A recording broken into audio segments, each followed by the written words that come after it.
10년 전 어머니 쌈짓돈 훔쳐 도박판에서 몽땅 날린 페류나 칠성이 하필 설날 아침 쫄딱 망의 거지꼴로 고향집을 찾았는데 이게 웬일인가. 치매 걸린 노모는 아들을 모자라보고 빗자루로 내쫓는데 아랫목 이불 속에서 발견한 충격적인 이것. 눈물 없인 못 보는 퉁퉁 부른 떡국이었습니다. 야단 부인과 설날 떡국 같은 맛있는 이야기를 함께 하시지요. 새해 복 많이 받으세요. 까치까치 설날은 어저께고요. 우리 설날은 오늘이래요. 온 세상이 하얀 눈으로 소복하게 뒤덮인 설날 아침. 고소한 기름, 냄새와 아이들의 해맑은 웃음소리가 낮은 담장을 넘어옵니다. 집집마다 굴뚝에서는 따뜻한 밥 짓는 하얀 연기들이 피어오르고 오랜만에 만난 친척들은 서로 덕담을 주고받느라 여념이 없는 그야말로 평화롭고 행복한 조선의 명절 풍경입니다. 하지만 이토록 눈부시게 밝고 행복한 명절 풍경 속에서 유독 어둡고 차가운 그림자 하나가 마을 어귀를 서성이고 있었습니다. 다 해진 삿갓을 푹 눌러쓰고 구멍난 집신 사이로 동상 걸린 발가락을 내보이며 힘겹게 발걸음을 옮기는 사내. 그는 바로 10년 전 성공해서 금이 환향하겠다며 마을을 떠났던 칠성이었습니다. 하지만 지금 그의 모습은 금이 환향은커녕 밥 한 끼 제대로 못 먹은 거지 꼴이었습니다. 마을 사람들의 눈을 피해 담벼락 그늘로 숨어든 칠성은 차마 고개를 들 수가 없었습니다. 배에서는 꼬르륵 소리가 천둥처럼 요동치고 뼛속까지 파고드는 겨울바람은 살을 내는 듯 했지만 그보다 더 칠성을 괴롭히는 것은 가슴 깊은 곳에서 밀려오는 죄책감이었습니다. 남들은 다 부모님 찾아뵙고 세배를 드리러 가는데 빈털터리가 되어 도망치듯 돌아온 자신이 너무나도 한심하고 초라하게 느껴졌기 때문입니다. 시간을 거슬러 올라가 10년 전 그날 밤 칠성은 씻을 수 없는 불효를 저지르고 말았습니다. 홀어머니가 남의 집 허드레시를 하며 평생을 모아 산 소 한 마리. 그 소는 어머니의 전 재산이자 삶의 희망이었습니다. 하지만 젊은 혈기에 눈이 먼 칠성은 어머니가 잠든 사이 몰래 소 판 돈을 훔쳐 달아났습니다. 내 꼭 성공해서 어머니 호강시켜 드린다. 그땐 그 도둑질이 효도를 위한 길이라 굳게 믿었습니다. 한양으로 올라간 칠성은 처음에는 의욕이 넘쳤습니다. 큰 상단에 들어가 장사를 배우고 돈을 불려나가는 재미에 밤새는 줄도 몰랐지요. 어머니에게 보낼 비단 옷감도 미리 봐두었고 고향에 내려가 떵떵거릴 날만을 꿈꿨습니다. 하지만 화려한 한양의 불빛은 시골 청년 칠성에게 너무나 달콤하고도 위험한 유혹이었습니다. 어느새 그는 장사보다는 술과 노름판을 기웃거리기 시작했습니다. 한 판만 더 하면 잃은 돈을 다 찾을 수 있다. 도박은 밑 빠진 독에 물 붓기였습니다. 어머니의 피 같은 소 판돈은 순식간에 타짜들의 주머니로 들어갔고 정신을 차렸을 때는 이미 빈털터리가 된 뒤였습니다. 설상가상으로 믿었던 동업자에게 사기까지 당해 억울한 빚더미에 올라앉게 되었습니다. 성공은커녕 당장 입에 풀칠하기도 힘든 비참한 신세로 전락하고 만 것입니다. 빚쟁이들에게 쫓겨 다리 밑 거지, 움막을 전전하던 10년의 세월. 칠성은 매일 밤 고향 쪽을 바라보며 눈물을 삼켰습니다. 죽고 싶다는 생각을 수백 번도 더 했지만 차마 죽을 수도 없었습니다. 어머니 얼굴 한 번만이라도 보고 죽자, 아니 멀리서라도 어머니가 살아계신지 확인만이라도 하고 싶다는 그 일념 하나가 칠성을 다시 이 고향 땅으로 이끈 것이었습니다. 다시 현재로 돌아와 칠성은 익숙한 골목길을 따라 자신의 옛집으로 향했습니다.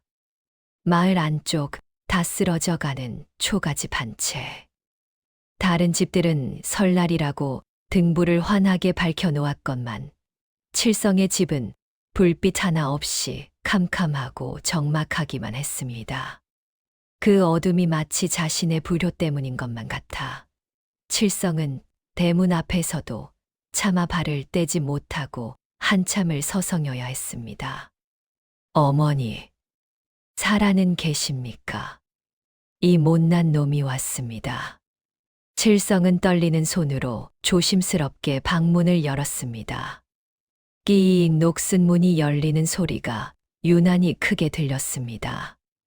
방 안은 바깥보다 더 추운 냉기가 감돌고 있었고 희미한 달빛에 비친 방 한 구석에는 칠순이 훌쩍 넘은 노모가 호치불 하나를 뒤집어 쓴 채 오들오들 떨고 있었습니다. 그 모습에 칠성의 가슴이 무너져 내렸습니다. 어머니, 칠성입니다. 칠성이가 왔습니다. 칠성은 바닥에 무릎을 꿇으며 외쳤습니다. 하지만 어머니의 반응은 예상과는 너무나 달랐습니다.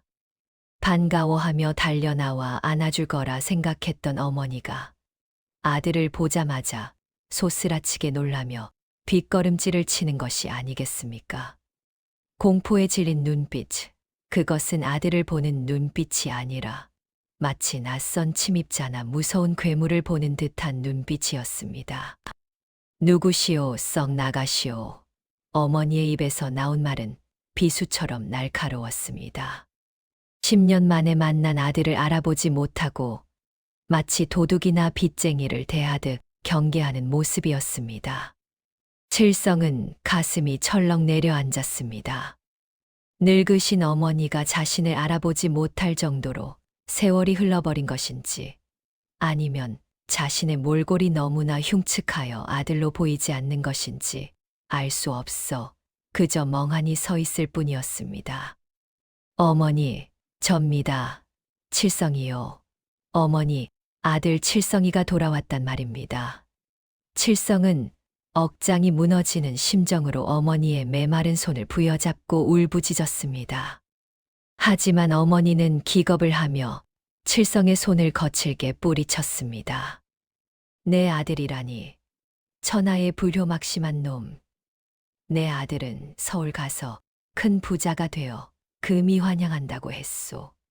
당신 같은 더러운 거지가 어찌 귀한 내 아들이란 말이오. 어머니의 기억 속 아들은 여전히 10년 전 비단 옷 입고 성공하겠다며 당당하게 떠나던 그 모습 그대로 멈춰 있었습니다. 눈앞에 있는 냄새나고 더러운 거지가 자신이 그토록 애지중지하던 아들이라는 사실을 도저히 받아들일 수 없었던 것입니다.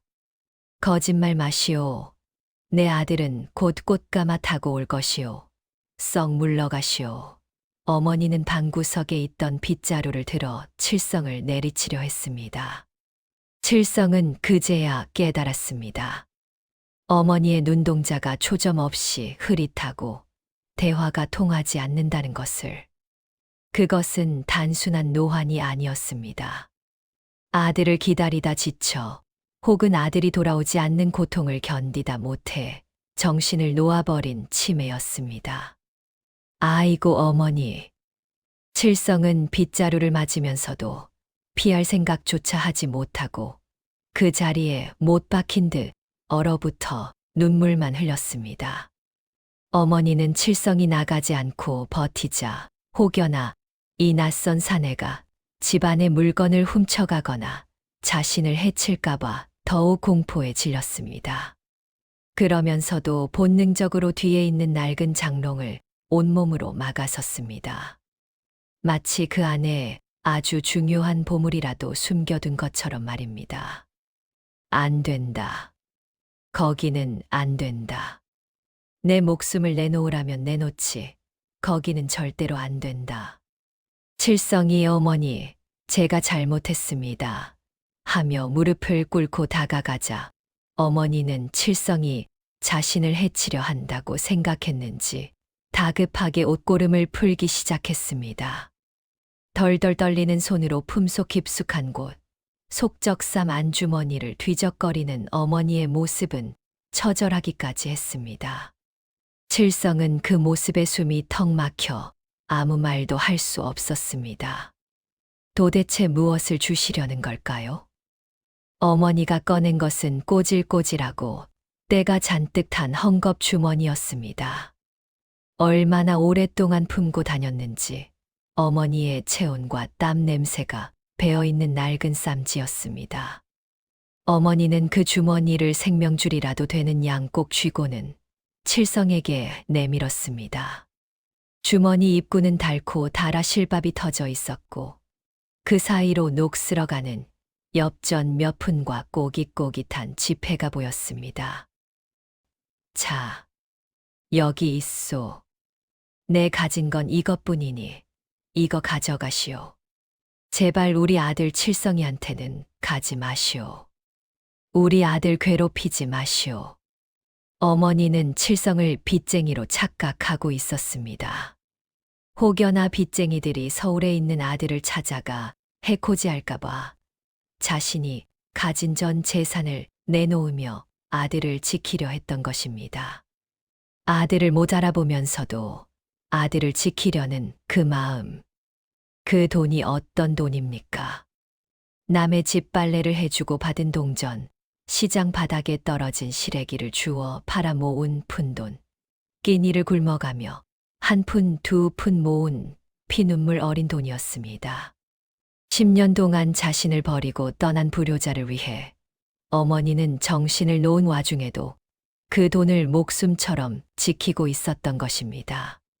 칠성의 가슴에는 대못이 박히는 듯한 통증이 밀려왔습니다. 칠성은 어머니가 던져준 돈주머니를 받아들고 짐승처럼 울부짖었습니다. 으앙, 어머니, 제가 죽일 놈입니다. 제가 불효자 칠성입니다. 바닥에 머리를 쿵쿵 찌으며 통곡하는 아들의 모습. 차가운 방바닥보다 더 차갑게 식어버린 자신의 가슴을 치며 칠성은 10년의 세월을 후회하고 또 후회했습니다. 그 울음소리가 설날 밤의 정막을 깨고 구슬프게 울려 퍼졌습니다. 방바닥이 울릴 정도로 처절하게 우는 사내의 울음소리. 그것은 단순한 거지의 구걸이 아니었습니다. 10년 묵은 죄책감과 그리움이 터져 나오는 영혼을 쥐어짜는 듯한 통곡이었습니다. 그 소리가 굳게 닫혀있던 어머니의 마음을 두드린 것일까요? 경계심으로 가득 찼던 어머니의 눈빛이 조금씩 흔들리기 시작했습니다. 빗자루를 든 손에 힘이 풀리고 거칠게 몰아쉬던 숨소리도 잦아들었습니다. 어머니는 조심스럽게, 아주 조심스럽게 우는 사내에게 다가갔습니다. 냄새나고 더러운 거짓골을 하고 있지만 바닥에 엎드려 우는 그 등짝이 어딘가 낯설지가 않았습니다. 10년 전 소판 돈을 훔쳐 달아나던 그날 밤 방문 너머로 들리던 아들의 거친 숨소리와 닮아 있었습니다. 어머니의 흐릿해진 기억 속에 묻혀있던 모성애가 본능적으로 꿈틀거기 시작한 것입니다. 우지 마라. 사내 자식이 왜 이리 서럽게 우나. 어머니의 입에서 나온 말은 빚쟁이를 쫓아내던 독한 말이 아니었습니다. 투박하지만 따뜻한 예전 칠성이를 달래주던 그 목소리였습니다. 어머니는 떨리는 손으로 칠성의 더러운 머리카락을 쓰다듬었습니다. 손끝에 닿는 거친 머리카락의 감촉, 그 순간 마치 감전이라도 된 듯 어머니의 멍한 눈동자에 생기가 돌기 시작했습니다. 칠성은 자신의 머리를 쓰다듬는 손길에 고개를 번쩍 들었습니다. 눈물과 콧물로 범벅이 된 얼굴. 그 흉한 얼굴을 어머니는 피하지 않고 빤히 바라보았습니다. 주름진 어머니의 눈가에 눈물이 고이더니 이내 주르륵 흘러내렸습니다. 치매라는 짙은 안개가 걷히고 기억의 촛불이 다시 타오르는 기적 같은 순간이었습니다. 어머니의 입술이 파르르 떨렸습니다. 칠성이가. 어무이, 접니다. 불효자 칠성입니다. 저를 알아보시겠습니까? 칠성은 어머니의 무릎을 끌어안으며 외쳤습니다. 어머니는 꿈인지 생시인지 확인하려는 듯 거친 손으로 아들의 얼굴을 이리저리 만져보았습니다. 10년의 세월이 흘러늙고 병들었지만 손끝이 기억하는 아들의 얼굴선은 그대로였습니다. 내 새끼 칠성이 맞나? 살아 있었나? 아이고, 내 새끼, 배가 등 가죽에 붙었네. 이 추운 날 얼마나 고생을 했노. 어머니는 아들을 껴안고 엉엉 울다가 갑자기 무언가 생각난 듯 벌떡 일어났습니다. 그리고는 아랫목으로 급히 기어갔습니다. 방 안에서 가장 따뜻한 곳, 두꺼운 소미불이 겹겹이 쌓여있는 그곳. 어머니는 보물이라도 숨겨둔 것처럼 조심스럽게 이불을 들추기 시작했습니다. 칠성은 영문을 몰라 그저 바라만 보았습니다. 이불을 한 겹, 두 겹 걷어내자 구수한 냄새가 훅 끼쳐왔습니다. 그곳에는 낡은 놋그릇 하나가 놓여 있었습니다.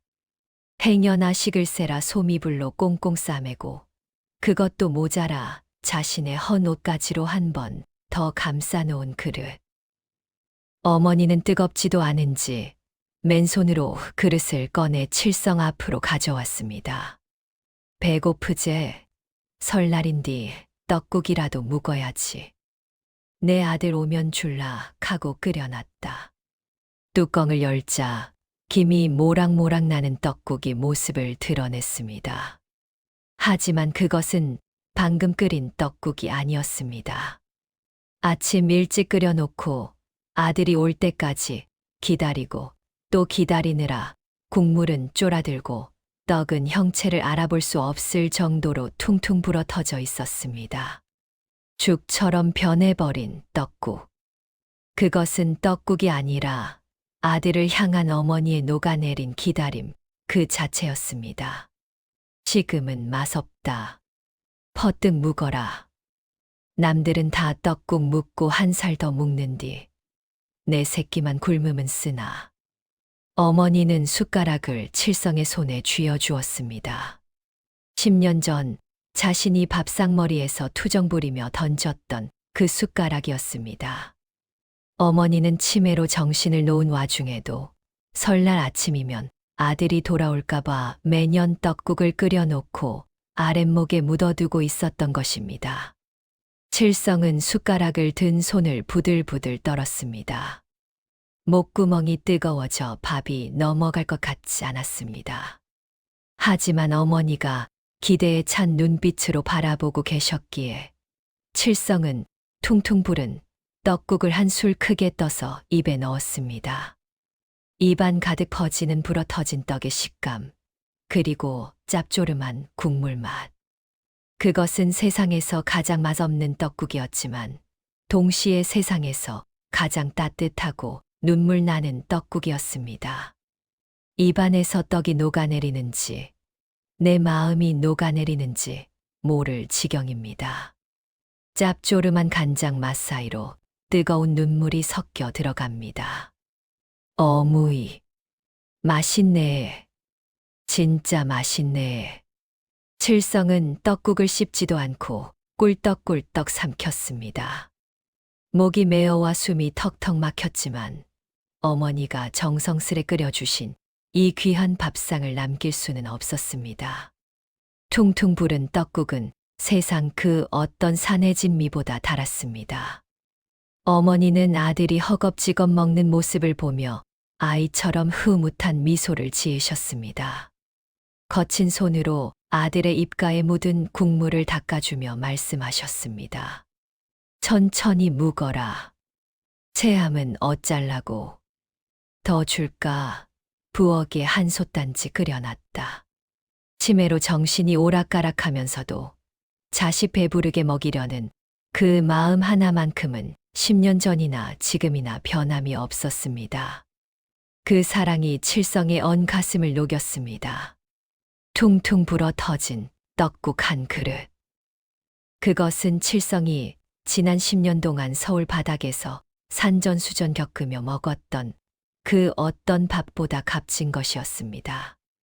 비단 옷 입고 금이 환영하겠다는 헛된 허영심, 돈 좀 벌어보겠다고 도박판을 기웃거렸던 어리석음이 뜨거운 국물과 함께 씻겨 내려가는 듯 했습니다.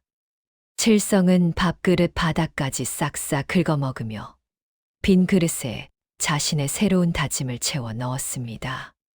배가 부르자 칠성은 그제야 어머니의 얼굴을 찬찬히 뜯어볼 수 있었습니다.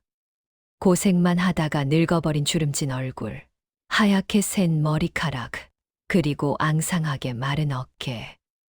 어머니는 아들이 밥 먹는 모습을 지켜보다가 안심이 되었는지 앉은 채로 꾸벅꾸벅 조시기 시작했습니다. 10년 만에 돌아온 아들을 지키느라 긴장이 풀리신 모양입니다. 그 모습이 너무나 작고 초라해 보여 칠성의 가슴이 미어집니다. 칠성은 조심스럽게 어머니를 눕혀드리고 아랫목에 있던 두꺼운 소미불을 덮어드렸습니다. 어무이, 이제 제가 지켜드릴게에. 다시는 어디 안 갈게에. 잠든 어머니의 거친 손을 꼭 잡고 칠성은 밤새도록 소리 없는 눈물을 흘렸습니다. 바깥에서는 설날 새벽을 알리는 닭 울음소리가 기미하게 들려오고 길고 길었던 칠성의 방황도 이 밤과 함께 끝나가고 있었습니다. 꽃기호, 힘찬 장닭의 울음소리와 함께 드디어 설날 아침 해가 밝았습니다. 밤새 내리던 눈도 그치고 초가 지붕 위에는 눈부신 햇살이 쏟아져 내렸습니다. 어제의 그 춥고 어둡던 기운은 온데간데 없고 마당에 소복이 쌓인 흰 눈이 보석처럼 반짝이는 상쾌한 아침입니다. 칠성의 집 굴뚝에서도 10년 만에 힘차게 하얀 연기가 피어오르며 죽어가던 집에 다시 생기가 돌기 시작했습니다. 어머니는 부스스 눈을 떴습니다. 아이고, 해가 중천에 떴네.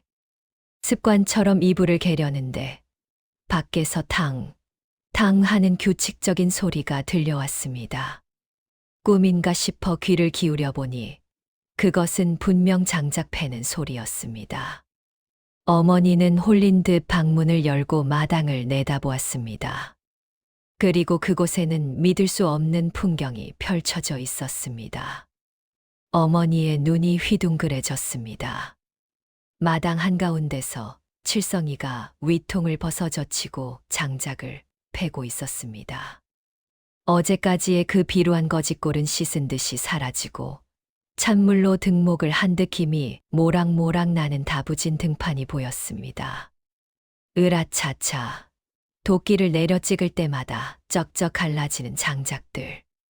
그것은 단순히 나무를 쪼개는 것이 아니라 자신의 가난과 게으름, 그리고 지난날의 과오를 쪼개버리는 힘찬 몸짓이었습니다. 칠성은 이마에 흐르는 땀을 훔치며 환하게 웃었습니다.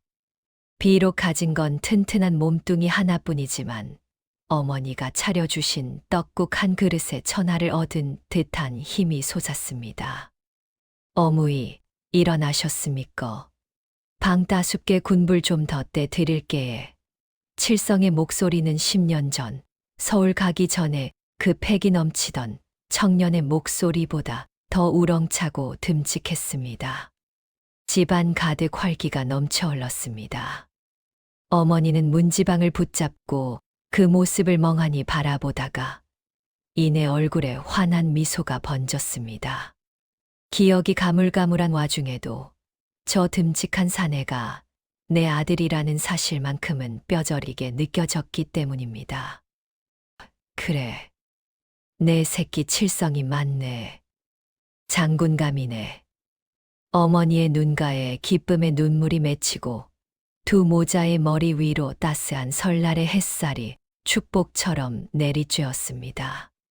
칠성은 도끼를 내려놓고 결연한 표정으로 마을로 향했습니다.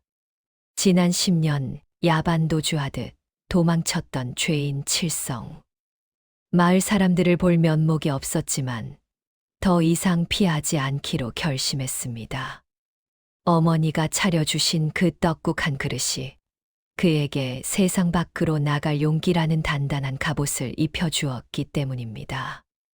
고개를 숙이고 걷는 칠성의 등 뒤로 차가운 바람이 불어왔습니다.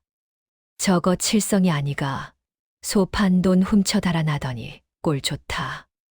거지가 돼서 돌아왔네 그려. 마을 빨래터와 정자나무 아래에서 수군거리는 소리가 들려왔습니다. 혀를 차는 소리, 경멸 어린 손가락질. 예전 같았으면 욱해서 대들거나 쥐구멍으로 숨었겠지만 칠성은 묵묵히 그 비난을 온몸으로 받아내며 걸음을 옮겼습니다.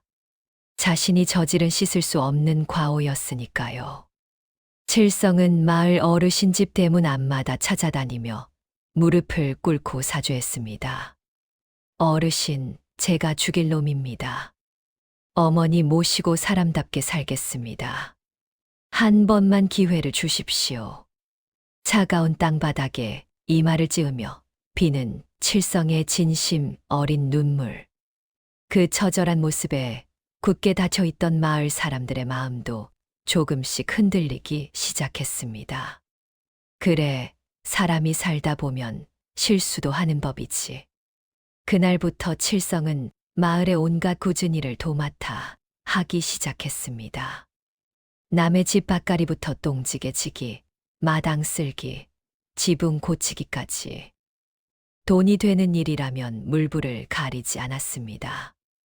예전에는 손에 흙 묻히기 싫어 요령만 피우던 게으름뱅이 칠성이었지만 이제는 마을에서 누구보다 일찍 일어나고 가장 늦게까지 일하는 성실한 일꾼으로 변해 있었습니다.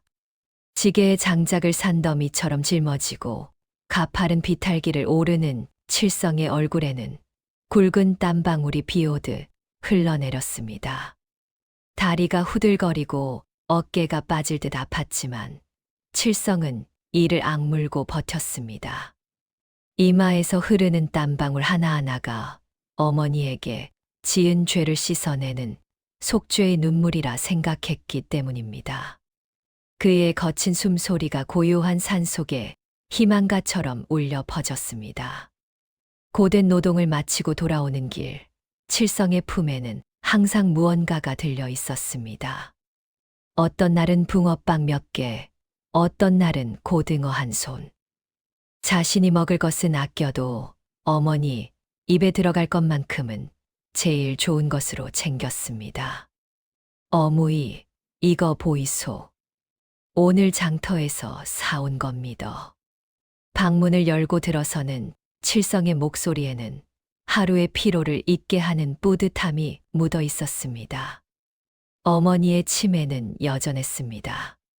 어떤 날은 아들을 알아보며 칠성이 왔나 반가워하다가도 어떤 날은 누구시오 하며 남처럼 대했습니다.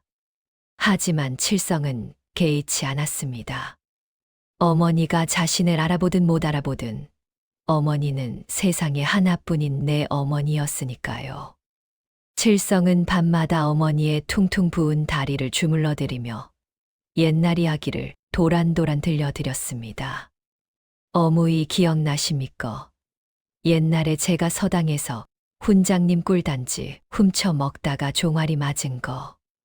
칠성의 이야기에 어머니는 아이처럼 까르르 웃으셨습니다. 비록 기억은 조각조각 부서졌지만 아들과 함께 웃고 떠드는 그 순간만큼은 행복해 보였습니다. 칠성은 깨달았습니다. 효도란 거창한 성공이 아니라 이렇게 곁에서 함께 밥 먹고 함께 웃어드리는 것임을요. 계절이 바뀌어 봄이 왔습니다. 칠성은 틈틈이 짬을 내어 쓰러져 가던 초가집을 고치기 시작했습니다. 구멍난 지붕에 새 이형을 얹고 무너진 담장을 다시 쌓아 올렸습니다. 땀 흘려 일하는 아들을 위해 어머니는 비틀거리는 걸음으로 새참을 이고 나오셨습니다. 일꾼 양반, 이거 좀 드시고 하소. 비록 아들을 일꾼이라 불렀지만 그 막걸리 한 사발에는 넘치는 사랑이 담겨 있었습니다. 이제 마을 사람들도 칠성을 다시 보게 되었습니다. 사람이 아주 딴판이 됐어. 효자야 효자, 저런 효자가 없네. 손가락질하던 손길은 칭찬의 엄지척으로 바뀌었고 수군거림은 덕담으로 변했습니다. 칠성의 성실함과 진심이 사람들의 마음을 움직인 것입니다. 칠성은 이제 더 이상 고개를 숙이고 다니지 않았습니다. 당당한 가장으로서 어깨를 펴고 걷게 된 것입니다. 뜨거운 여름 태양 아래 칠성의 등은 검게 그을리고 손바닥에는 굳은 살이 훈장처럼 박혔습니다. 이제 칠성은 마을에서 제일 가는 일꾼으로 통했습니다. 남의 집 논을 메고 받은 품삯을 받아들 때마다 칠성의 발걸음은 집으로 향했습니다. 예전 같으면 주막으로 달려가 술부터 퍼마셨겠지만 이제 그에게는 술보다 더 달콤한 것이 기다리고 있었기 때문입니다. 바로 어머니와 함께하는 저녁 밥상입니다. 어머니, 오늘은 고등어 자반 사왔습니다. 짭조름하니 입맛 도실 겁니다. 칠성이 방문을 열며 들어서면 어머니는 아이처럼 반기다가도 이내 고개를 갸웃거렸습니다. 누구시오? 우리 칠성이는 언제 오? 야속하게도 어머니의 치매는 점점 깊어만 갔습니다. 아들이 곁에 있어도 아들을 알아보지 못하고 하염없이 문 밖만 바라보며 오지 않는 아들을 기다리는 날이 늘어갔습니다. 그럴 때마다 칠성은 무너지는 가슴을 부여잡고 어머니의 눈을 맞췄습니다. 어무이, 제가 칠성이라에. 여기 있잖아에. 칠성은 어머니를 안심시키려 밥상머리에서 재롱을 부리고 숟가락에 생선살을 발라 올려드렸습니다. 아이고, 칠성이 친구가 참 착하네. 우리 아들도 자네처럼 착한데. 어머니는 칠성을 아들의 친구로 착각하면서도 밥숟가락을 받아 드셨습니다. 가을이 깊어지자 어머니의 기력은 눈에 띄게 쇠약해졌습니다. 칠성은 품삯을 모아 읍내 약방으로 달려갔습니다. 제일 좋은 보약 한 제 지어주이소. 돈은 얼마든지 드릴 테니. 10년 전 어머니의 속을 썩였던 그 불효자가 이제는 어머니를 살리기 위해 자신의 모든 것을 쏟아붓고 있었습니다. 약탕관 앞에서 부채질을 하며 약을 다리는 칠성의 눈가는 매운 연기 때문인지 눈물 때문인지 붉게 충혈되어 있었습니다. 어무이, 이 약 드시소. 이거 드셔야 기운 차리지요. 칠성이 정성스레 달인 약사발을 내밀었지만 어머니는 고개를 저으며 입을 굳게 다물었습니다. 싫다. 안 먹는다. 이거 우리 칠성이 오면 줄 거다. 귀한 약을 내가 왜 먹나. 눈앞에 아들이 칠성인 줄도 모르고 행여나 아들이 아플까봐 그 귀한 약을 아들 주겠다며 밀어내는 것이었습니다. 칠성은 억장이 무너져 내렸습니다. 어무이, 제가 묵었습니다. 제가 벌써 한 사발 들이켰다 아입니까? 그러니 어무이도 드시소. 칠성은 거짓말로 어머니를 달래며 억지로 약 숟가락을 입에 가져다 댔습니다. 그제야 어머니는 의심스러운 눈초리를 거두고 약을 받아 삼켰습니다. 쓴 약을 삼키는 어머니의 목을대를 보며 칠성은 다짐하고 또 다짐했습니다. 어무이, 제발 딱 10년만 더 사시소. 제가 못다 한 효도 다 할 때까지만이라도. 어느 맑은 날 칠성은 어머니를 지게에 태우고 뒷산으로 올랐습니다.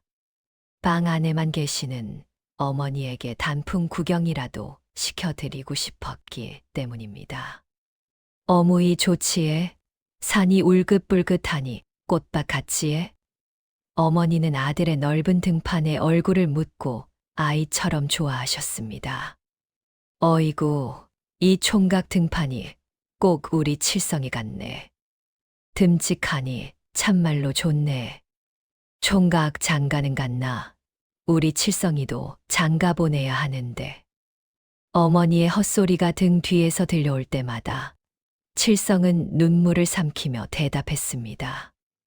예, 곧 갈 겁니다. 어머니가 오래오래 사셔서 칠성이 장가 가는 것도 보고 손주도 보셔야지요. 어머니의 가벼워진 몸무게가 앙상해진 뼈마디가 등짝을 통해 고스란히 전해져 와 칠성의 발걸음은 점점 더 무거워졌습니다. 마을 사람들은 산을 내려오는 칠성 모자를 보며 혀를 내둘렀습니다. 효자 났네, 효자 났어. 저런 난봉꾼이 어찌 저리 변했을꼬.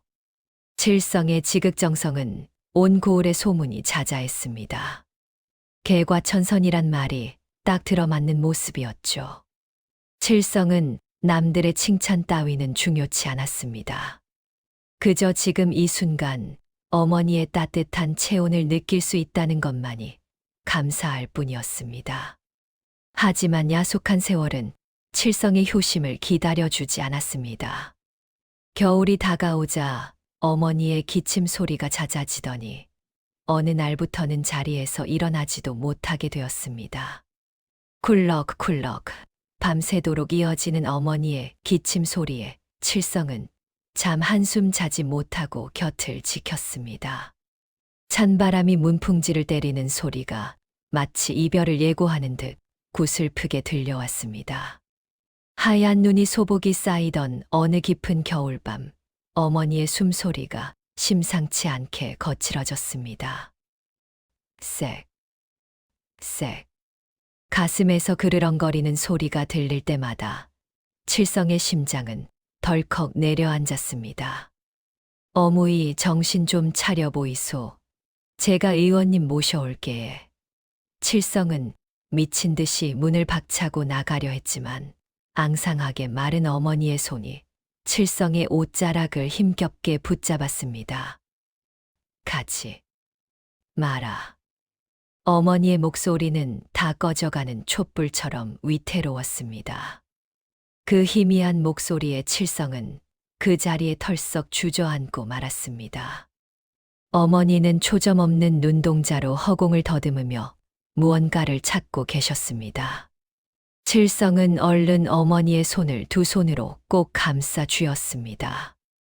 예, 어무이. 저 여기 있습니다. 아무 데도 안 갑니다. 어머니의 손은 얼음장처럼 차가웠습니다. 어머니는 가쁜 숨을 몰아쉬며 칠성의 얼굴을 찬찬히 뜯어보았습니다. 흐릿하던 눈동자에 잠시 생기가 도는가 싶더니 기적처럼 또렷한 목소리가 흘러나왔습니다. 칠성이가. 내 새끼. 칠성이가. 치매라는 짙은 안개 속에 갇혀있던 어머니가 생의 마지막 순간에 비로소 사랑하는 아들을 알아본 것입니다. 그 목소리는 10년 전 칠성을 부르던 다정한 어머니의 목소리 그대로였습니다. 어무이, 저 알아보시겠습니까? 제가 불효자 칠성입니다. 칠성은 오열하며 어머니의 가슴에 얼굴을 파묻었습니다. 어머니는 떨리는 손을 들어 아들의 거친 뺨을 어루만졌습니다. 그래.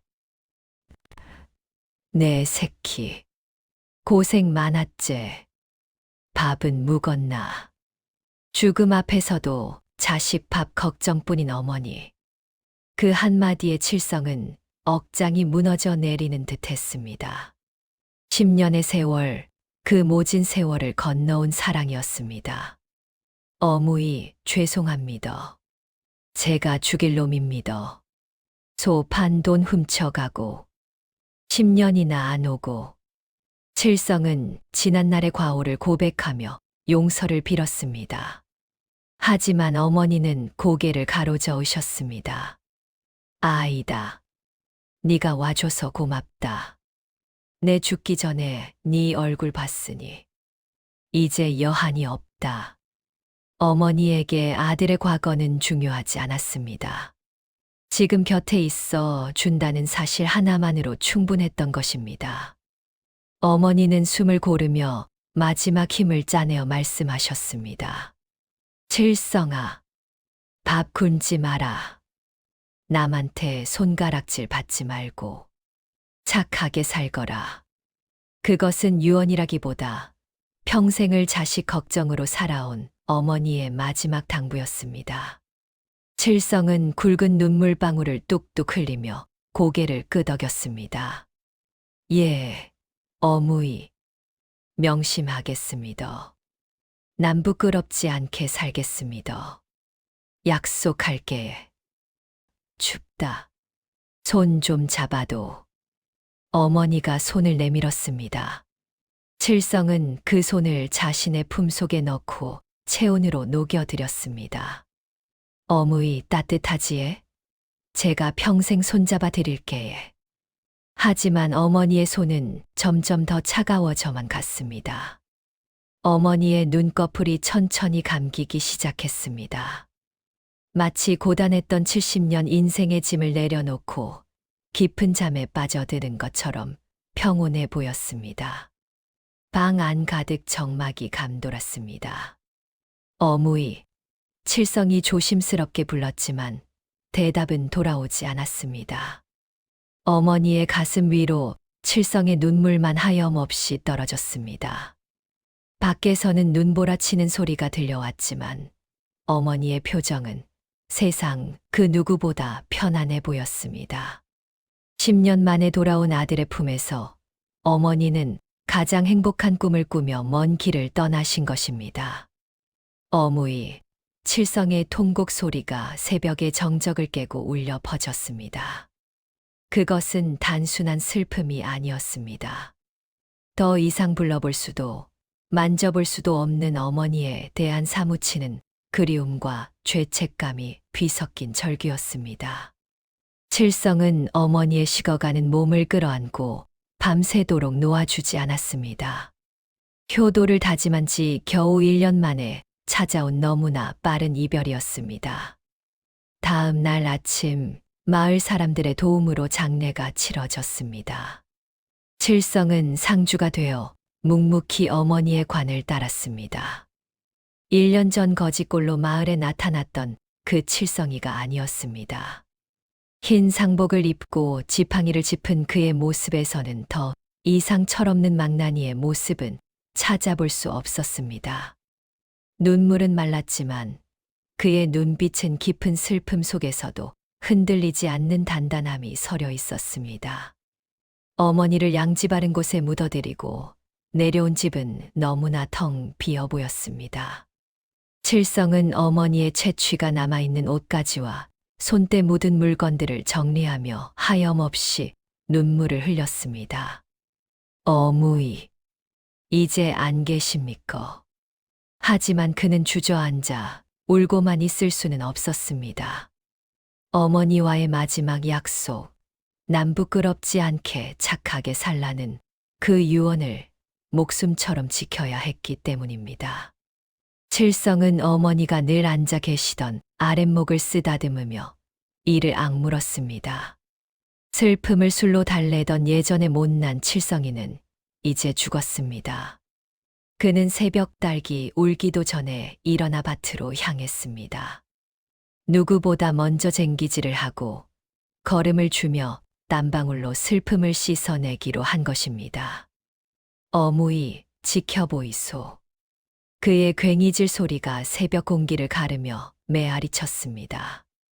봄비가 내리고 새싹이 돋아나듯 칠성의 삶에도 새로운 희망이 움트기 시작했습니다. 그는 어머니 묘소의 꽃나무를 심듯 논밭에 정성을 다해 씨앗을 뿌렸습니다. 마을 사람들도 그런 칠성을 보며 감탄을 금치 못했습니다. 저 친구 진짜 사람이 됐네 됐어. 어머니가 하늘에서 보고 얼마나 기특해 하실까.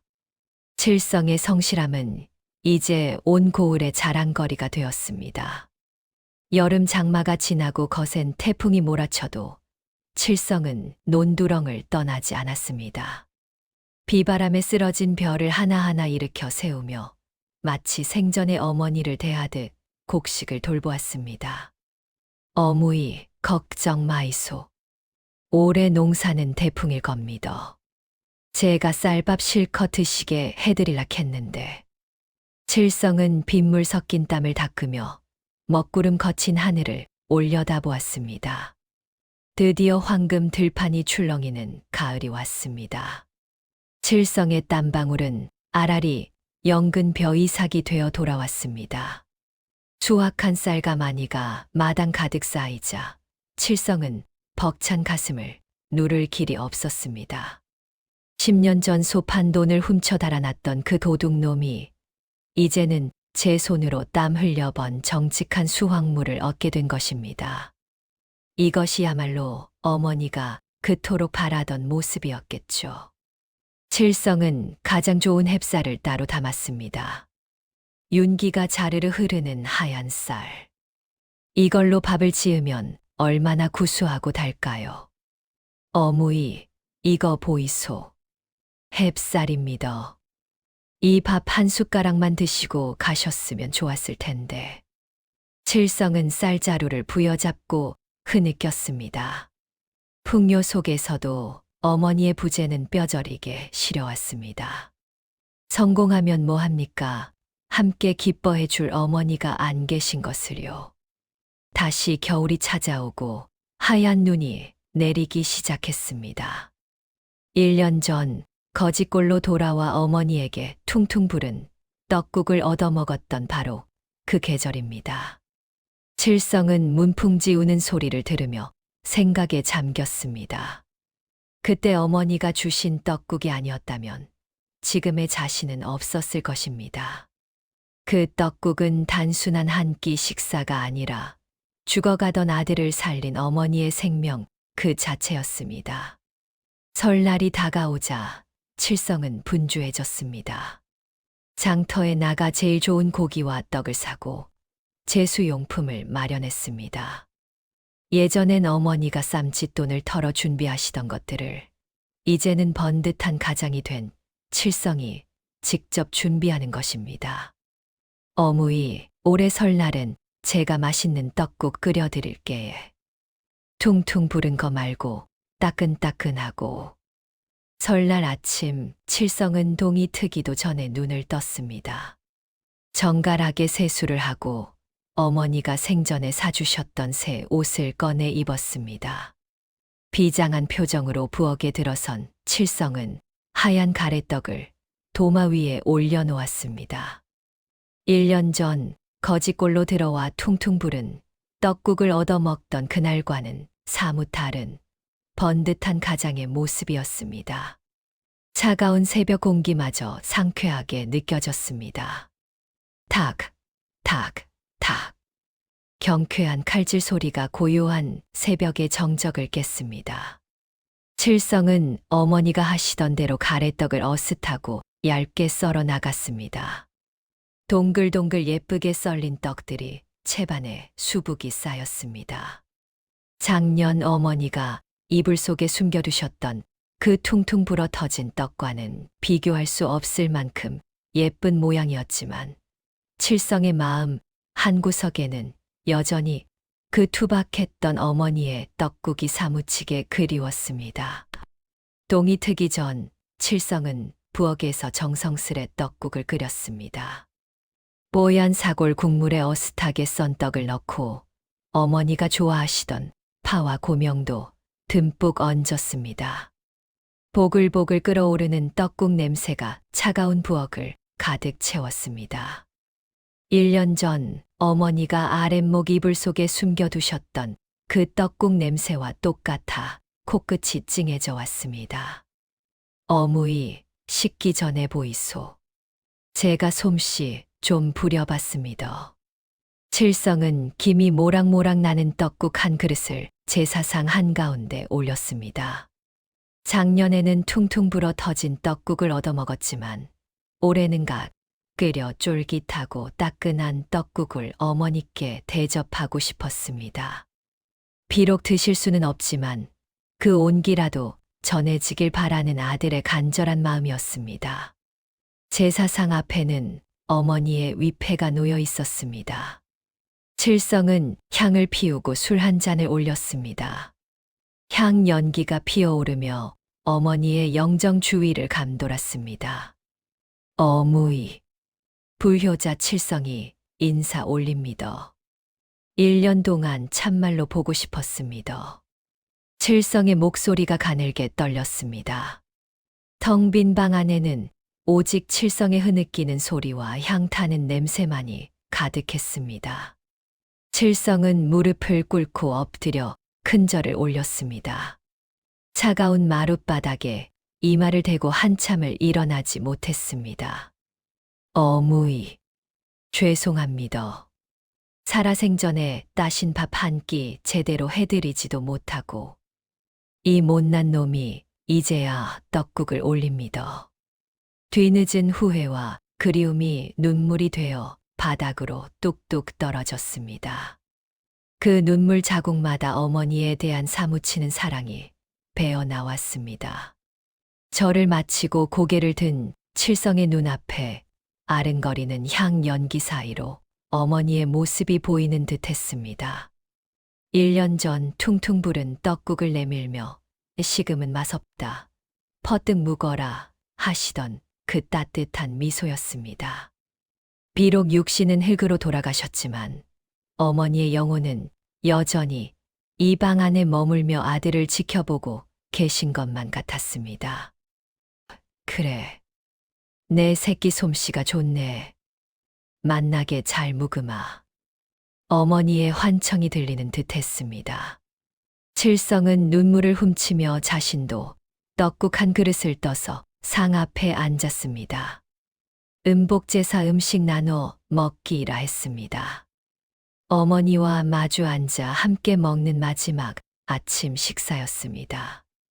어무이, 같이 드시지에. 저도 한 그릇 하겠습니다. 칠성은 뜨거운 국물을 한 숟가락 떠서 입에 넣었습니다.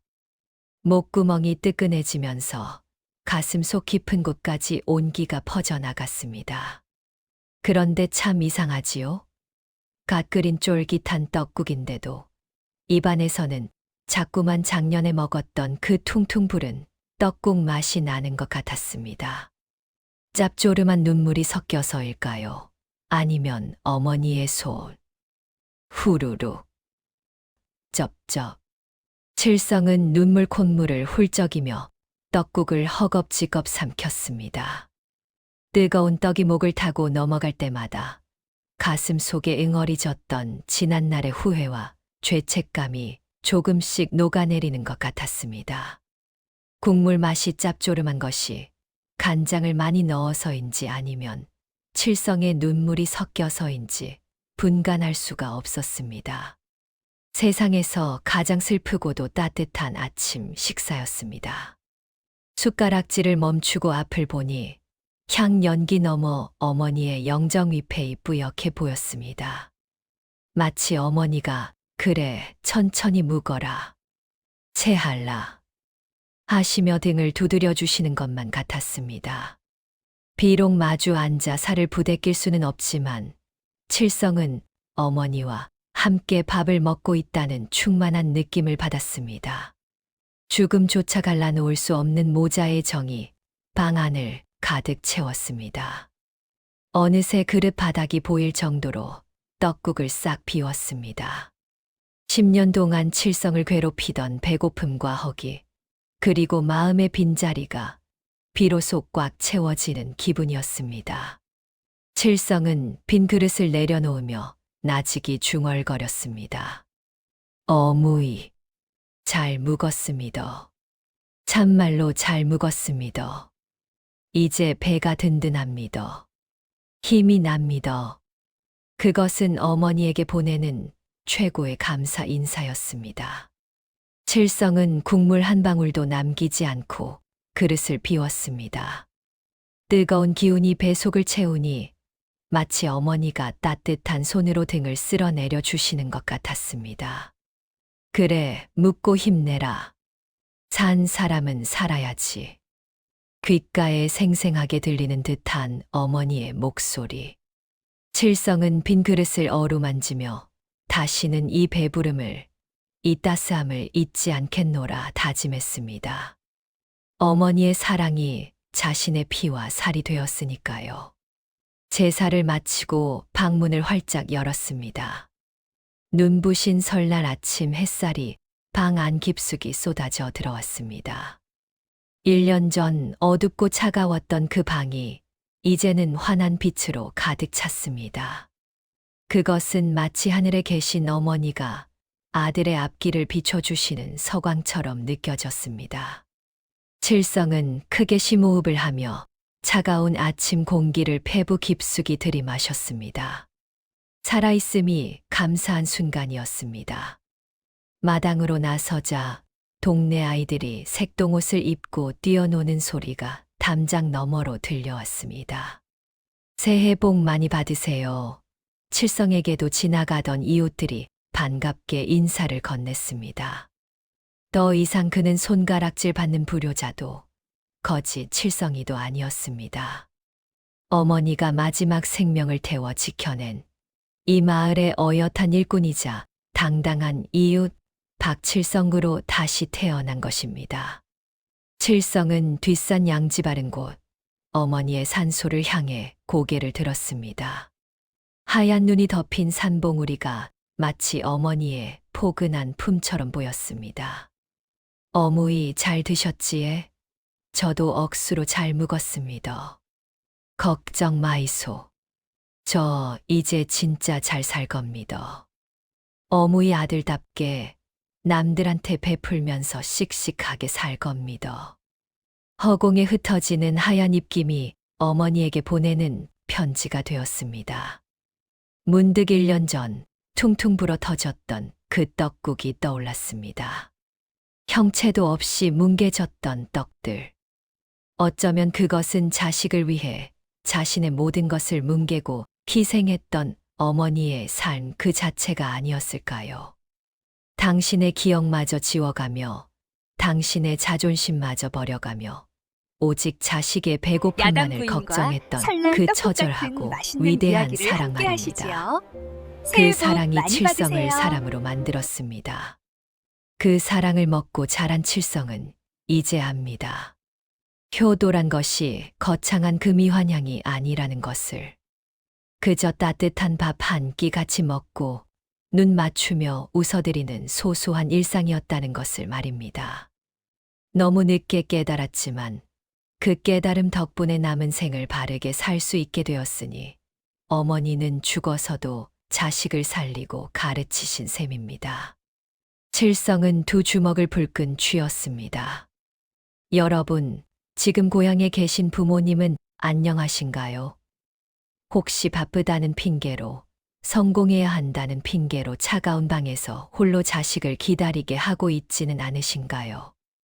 부모님은 우리를 마냥 기다려주지 않습니다. 퉁퉁 부른 떡국처럼 시간이 지나면 되돌릴 수 없는 것이 바로 부모님의 시간입니다. 더 늦기 전에 그분들의 손을 잡아드리세요. 이번 설날에는, 아니 설날이 아니더라도 당장 전화를 걸어 목소리라도 들려드리세요. 엄마, 밥은 드셨소? 아픈 데는 없소? 그 짧은 한마디가 부모님께는 세상 그 어떤 보약보다 귀한 선물입니다. 칠성이처럼 빈 밥그릇을 붙들고 후회의 눈물을 흘리기 전에 말입니다. 사랑은 표현할 수 있을 때 해야 하는 법이니까요. 칠성은 하늘을 향해 환하게 웃어 보였습니다. 구름 사이로 어머니의 인자한 미소가 보이는 듯 했습니다. 어무이 사랑합니다. 다음 생에도 꼭 제 어무이로 와주이소. 그땐 제가 만난 밥 평생 해드릴게에. 눈가에는 물기가 어렸지만 입가에는 행복한 미소가 번졌습니다. 그것은 슬픔을 넘어선 진정한 화해와 평온이었습니다. 칠성의 집 굴뚝에서 하얀 연기가 힘차게 피어오르며 파란 하늘로 퍼져나갔습니다. 그 연기는 하늘에 계신 어머니께 닿아, 그래, 내 새끼 장하다 하시는 대답이 되어 돌아올 것입니다. 퉁퉁 부른 떡국 한 그릇에 담긴 눈물과 사랑의 이야기, 여기서 마칩니다. 부디 여러분의 가정에도 따뜻한 떡국 같은 사랑이 가득하시길 바랍니다.